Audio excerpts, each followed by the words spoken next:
Good morning, good afternoon, and good night. And before you ask, I mean all of them at once.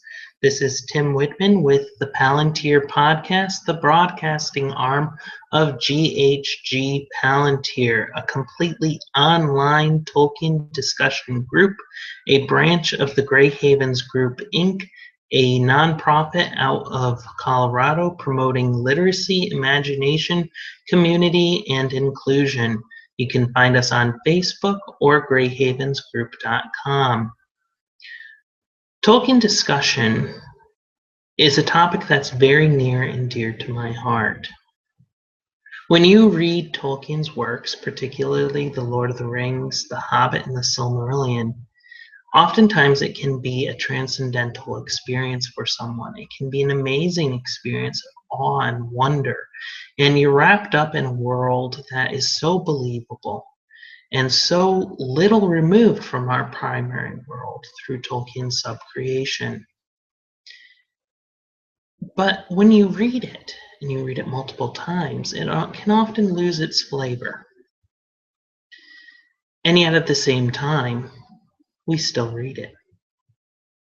I often get the question, you're reading that again? Don't you get tired of it? Isn't it just the same thing? And while there's some validity to that, it can't be said of Tolkien's work. Some say the definition of insanity is the doing of the same thing over and over again and expecting a different result.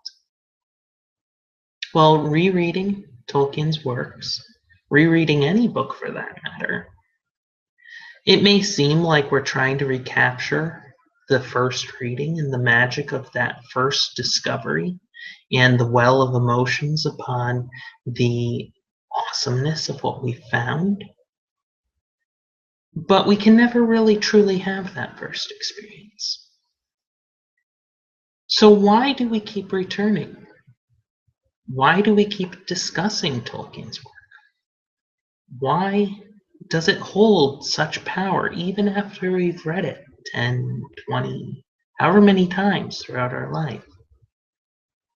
Well, Tolkien gives us an answer, as he so often does, with the mechanisms of applicability and recovery, both of which I would say are tools that he uses throughout all of his work, that he tests, that he plays with, that he seeds within the narrative to create opportunities for the reader to make the work new again.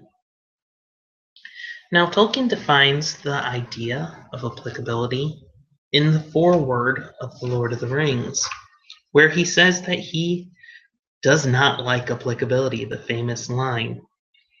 And he defines applicability by contrasting it with allegory.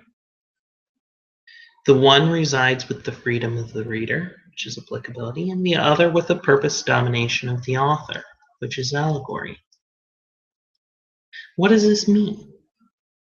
Well, with applicability, what this does is it allows the reader to bring their own experience, their own life, their own knowledge, their own emotions, their own place in the world, as well as their own experience with the work that they're reading to the fore, and to interpret what is occurring in the narrative in light of those experiences. Now, that's all well and good, but it doesn't stop there, because Tolkien then leads us through the idea of recovery, which he expounds upon in On Fairy Stories. Recovery is the idea that when we read something, when we experience something, it renews the world for us. It changes our point of view. As Tolkien says in On Fairy Stories, recovery is a regaining of a clear view. It's seeing things as we are meant or were meant to see them in the first place. Everything we pass through in life, whether it be trees, the air, the clouds above us, become customary, become familiar. And yet when we read a myth, when we read a story, When we see Ents for the first time in Fangorn Forest, or pass through the old forest with the four hobbits, all of a sudden you can never look at a tree the same way again. The world is made new. The world is overlaid with the myth that we find. It is enervated. It makes us new, so that our experience, which leads to the applicability we find in the work, is ever changing. This creates a cycle in which our life, our passage through time, constantly changes our experience of a written work. And this is very true with the works of J.R.R. Tolkien, with The Hobbit, with The Lord of the Rings, and with The Silmarillion in particular. That our experience in life, and particularly our experience with the tales themselves, how much we know about them, how much we've studied their composition, how much we've discussed them, can change our view, can lead to new insights, can lead to new links, can cause us to find how these stories weave in and out of each other into a tapestry far greater than we ever thought they were when we first read them. You can say, in answer to that initial question, why are you reading that again? Aren't you sick of it? That you are searching for the nostalgic feeling of that first time you read it. But that isn't quite true, because through the mechanisms of applicability and recovery, we get a brand new reading upon each reading. Tolkien discussion helps this process because we get the views, the beliefs, the experience, the knowledge, the expertise of a wide variety of people who are each looking at the story from a unique point of view. Tolkien has two great allegories that he uses, both in Beowulf, the Monsters and the Critics, as well as on fairy stories, to describe the process of applicability and recovery. The first is the soup of story, in which you have all of the source material that goes into the story, goes into the pot, and is mixed together such that you end up with a soup that far surpasses each of the individual ingredients to get a soup of such savory quality, far surpassing any of the ingredients within it, where you can't pull one ingredient apart from the other. And yet each spoonful may have a varied amount of one or the other, a different flavor from this side of the pot versus the other. Do you get some of the ham hock? Do you get some of the salt? Do you get the scrapings from the bottom? Different perspectives change the story. Different perspectives bring different elements of the story to the fore. Applicability, in many ways, is one of the central themes of Tolkien's work, which goes hand in hand with his theory of subcreation, that as beings created by a creator, that we are drawn to the idea of creation, of subcreation, that we create things because we are made in the image and likeness of a creator. In the Silmarillion, Iluvatar expounds upon his great theme prior to the music. And he puts forward as the goal of the Ainur that they show forth their power in adorning this theme, each with their own thought and desires and devices. And therefore, they're going to create a work that's far more vast, far more intricate than ever would have been made in the first place by Iluvatar alone. And yet, because they are beings of his own thought, they are subcreation, creating within that framework that he has already built. The legendarium that Tolkien has created is our framework. The applicability that each and every one of us bring to it in discussion and in reading and in thinking about his work is the adornment of the theme. Now, Tolkien also has the metaphor of the tower, which he uses on fairy stories. He tells of an old man who comes across ancient ruins and takes the ruins apart and builds a home and then a tower attached to that home. And the people around him look at him, scratch their heads, and wonder, why did you do such a thing? Why did you take these ruins and turn them into a useless tower? Why didn't you take them apart, study them, brush off the inscriptions, read them, translate them, figure out what they were and what their worth was? And when the old man dies, they knock down the tower, they pull it apart, they study each of the constituent parts. But they forget, or they never realized in the first place, that the old man built the tower in order to see the sea, to see the far vistas. And those vistas were only visible because of the cumulative effect of all of those sources.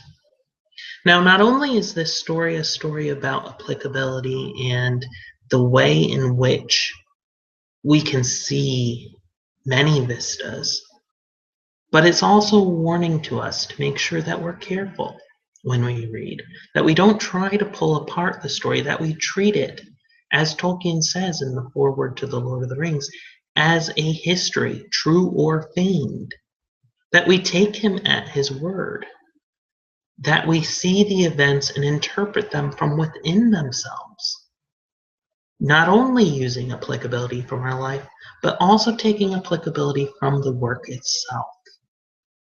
What does the work tell us? Where does it lead? Where does it link from one work to the other? These are the questions that we look at. I like to expand the metaphor of the tower by saying that defines the nature of Tolkien discussion as well as the nature of applicability.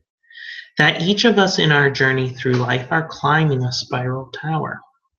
And as we read The Lord of the Rings or The Silmarillion or The Hobbit or any of Tolkien's works, or for that matter, any work of fiction or fantasy, we pass up this stair and we look out windows as we come out up the stair and we look out onto different vistas. There may be a window side by side on a landing, but if you stand in one window versus the other, the view is going to be minutely different. Or if you were to circle that tower completely and go up one level and look out the same side, although you're seeing the same vista, you may see further, and you're definitely seeing at a different angle. You may turn all the way to the other side of the tower and see something completely new and different from anything you've ever seen before. And even if you were to reach the very top of that tower, again, the view, the vista, the angle is completely and utterly different. We are seeing one facet at any one point in time of the diamond of story. This is what Tolkien discussion really helps us to do. When we each read a book, we focus in on specific aspects of it. We may have something that we're looking for. We may have something that we're curious about. We may have something that we're drawn to within the works that Tolkien has given us. And when we share those observations that we each have, we open the eyes of each other. We place ourselves in different places in that tower. We open new vistas for each other to see. The work is made new. We capture, although in a slightly different way, that excitement, that joy, as Tolkien puts it, almost the evangelium, the eucatastrophe, if you will, where all of a sudden, rather than have a book that we are so familiar with that it's become dull, All of a sudden the light bulb goes off, someone says something, and you look at it with the eyes of a wondering child again. This is what Tolkien discussion allows us to do. This is what discussion, any group discussion, allows us to do. Imagination, creativity, inclusion, all of these things together. We each have different ways of looking at the world. We each have different ways of looking at the literary works that we are studying. And each of us has something to say that can cause that light bulb to turn on in ourselves and in others, to lead to new discoveries, to lead to new linkages, to lead to new metaphors, new interpretations, new links, new observations that we never noticed before. This is what is so valuable about group discussion, because it feeds that process of applicability and recovery, such that we are constantly making the work new. We are constantly making the work our own. It makes us grow in love and fellowship with the work as well as with each other in a way that never otherwise would have been possible. GHG Palantir meets online using today's modern day Palantir via the internet. And we have members from all around the world, from South Korea, from India, from Germany, from all around the United States, and hopefully many more from around the world as well, if you'll come join us. We have just started discussions of the Silmarillion, beginning with the Ainulindale, and it has been an eye-opening experience. In particular, we started by discussing the preface and the foreword. In particular, there are a couple things when you read the Silmarillion that you should keep in the back of your mind. As Christopher Tolkien states in the foreword, the Silmarillion is largely a compendium of many stories. It is of varying styles, varying lengths, and from various time periods, not only in terms of how J.R.R. Tolkien composed them, that they are written by various characters within the legendarium, but also that they were written at many different times and places during the professor's life. And it's something that should be kept in the back of our mind when we read, that this isn't a whole and complete tapestry in many ways, that it is rather in many ways a patchwork. It is a quilt in many ways. And we should also look at it from the standpoint of this should reinforce the idea of this as a true or feigned history, that these are found documents. We should also look at the letter 131, which is included in the second edition, in which Tolkien argues that the Silmarillion should be published along with The Lord of the Rings. This goal, of course, was never realized during his life, but this letter is an invaluable document because it is one of the few cases where Tolkien gives us a very concise summary of the entirety of the legendarium and how each of the pieces fit in with each other. It also gives us some of the critical analytical tools in terms of how we should look at the Silmarillion. First of all, he states that it is centered on language, his creation of language, namely Quenya and Sindarin, that they are not only used for the sake of creating names, but that they play a role in the actual events of the story. As Tolkien says in A Secret Vice, language breeds myth, and myth brings language. That the two feed off of each other. You can't have language without myth. You can't have myth without language. And that the two inform each other. such that you cannot have a myth about Spanish, say, for instance, or the Spaniards, Don Quixote, without it being in Spanish. And that the two inform each other and form their creation due to the nature of the language, and that the myth itself also will then, in turn, affect the language. This is something that we'll have to trace throughout the Silmarillion, and is something in particular that we'll see through the travels and separations in the multiple groups of elves that come up throughout the course of the Silmarillion. Here we also find Tolkien discussing in Letter 131 the quote-unquote poverty of England, that there is no mythology for England.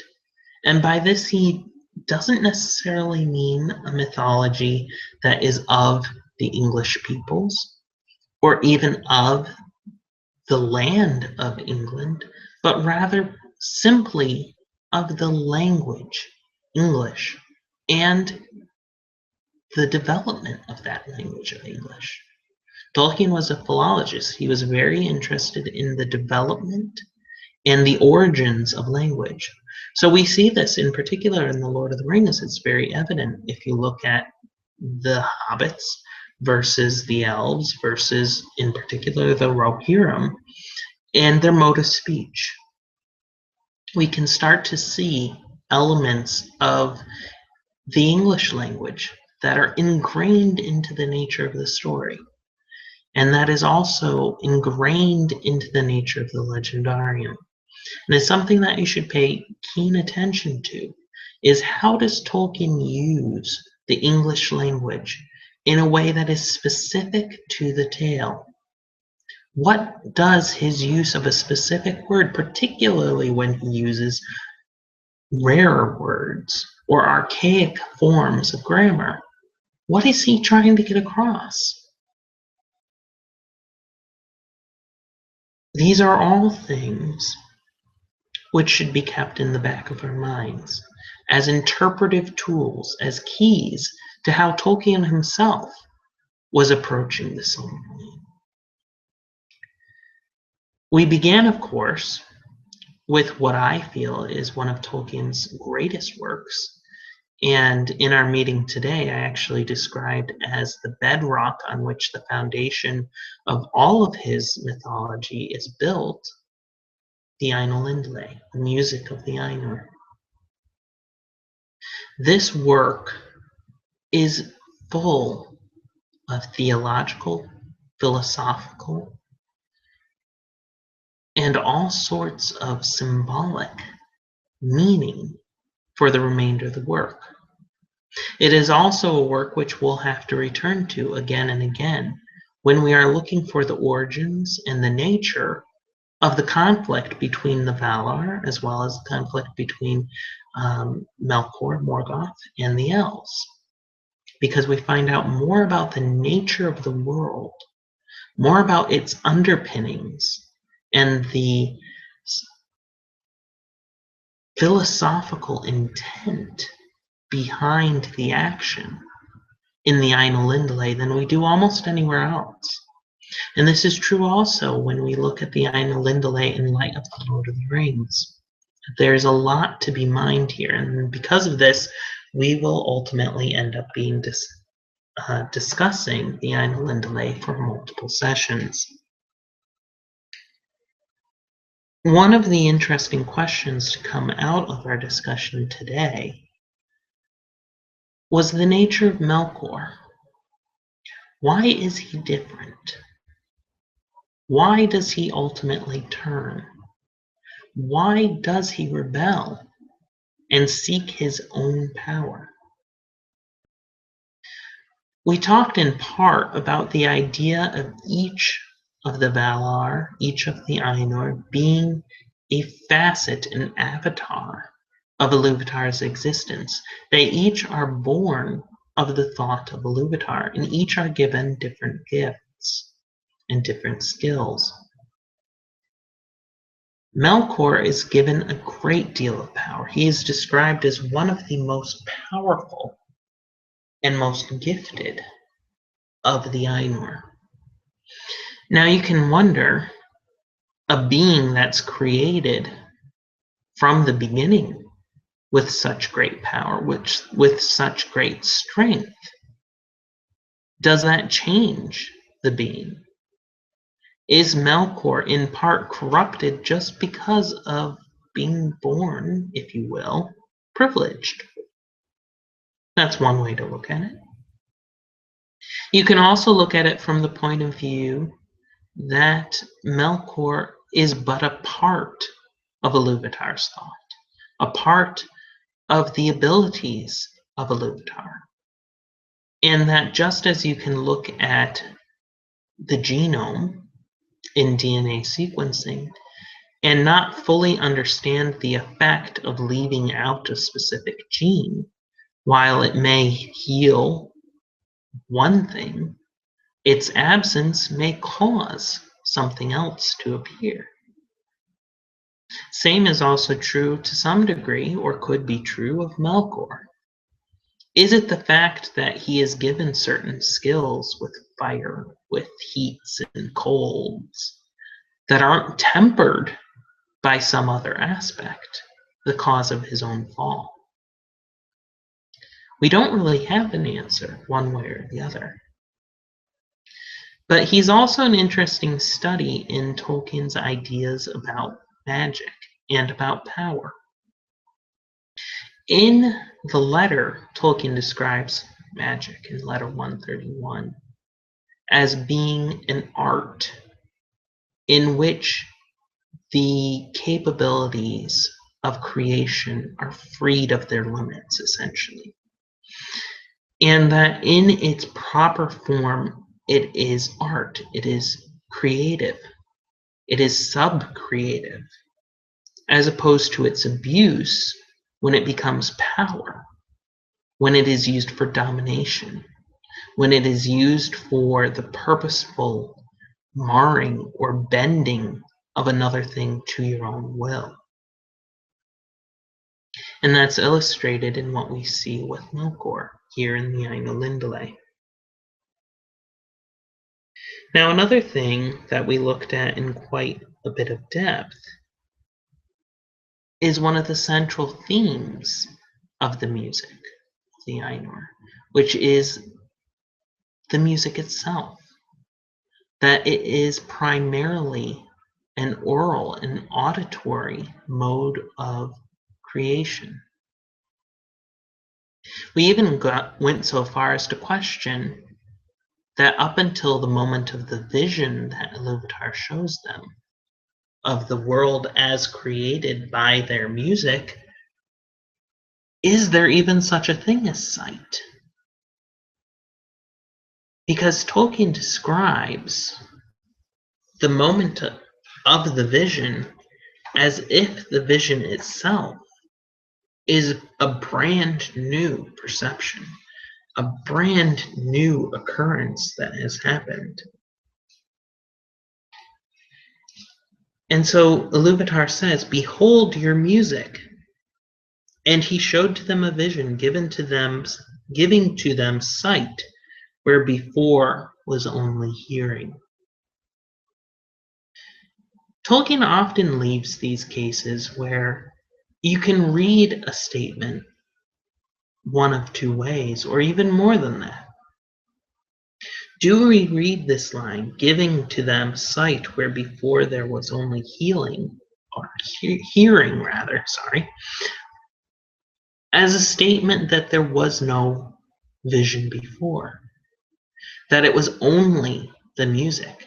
Indeed, we have a description here as well of the void, and the void being filled by the music. It would make sense to some degree, and yet we have the contradictory description of the motion of Iluvatar's hands as he is motioning each of the themes into being, or the happiness, the smile on his face, or the sternness of his visage upon the creation of the third theme.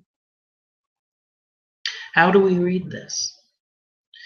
I would posit that what Tolkien is doing here is leaving this open as a chance for applicability, a chance for discussion among the reader and other readers. We can take Tolkien at his word. We can read this literally and say, before this point, everything existed only as sound, and that after this point there is sound and sight. Or you can read it purely figuratively, that this is just the visualization of the music, which originally was just sound. You can read it either way.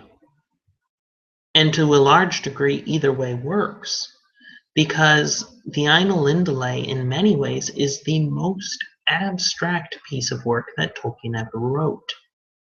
That's why it's incredibly difficult to even imagine what it would look like, or even to find very many representations in art.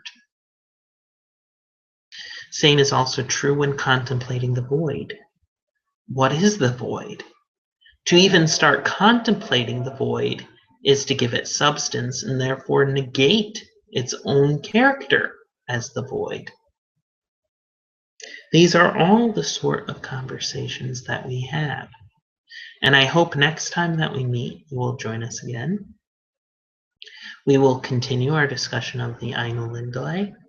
You can find us on Facebook, search for Greyhaven's Reading Group, or online at greyhavensgroup.com. Until our next meeting.